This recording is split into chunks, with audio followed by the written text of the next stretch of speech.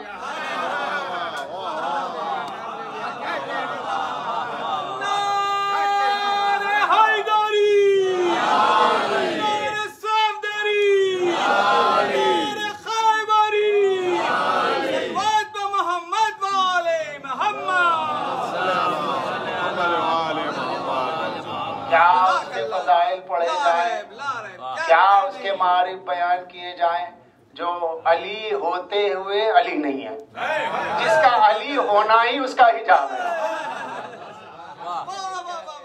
اسم مسمہ کا حجاب ہے، اسم مسمہ کی پہچان بھی ہے، مسمہ کا حجاب بھی ہے. علی تو وہ ہے، اب اتنی بے نیازی ہے میرے مولا کی، جہاں تک پہنچیں گے تو علی تو کہنا ہی پڑے گا نا. جہاں علی نہ کہہ سکو، یہ کون سی منزل ہوتی ہے؟ یہ منزل باطن ہوتی ہے جب معشوق میں فنا ہو جاتے ہیں. عشق العشق و حجاب بین العاشق والمعشوق، عاشق اور معشوق کے درمیان میں عشق حجاب ہوتا ہے. جب یہ عشق کا حجاب ہٹ جائے، عاشق معشوق میں فنا ہو جائے تو پھر وہ نام نہیں جانتا، بس وجود محسوس کرتا ہے.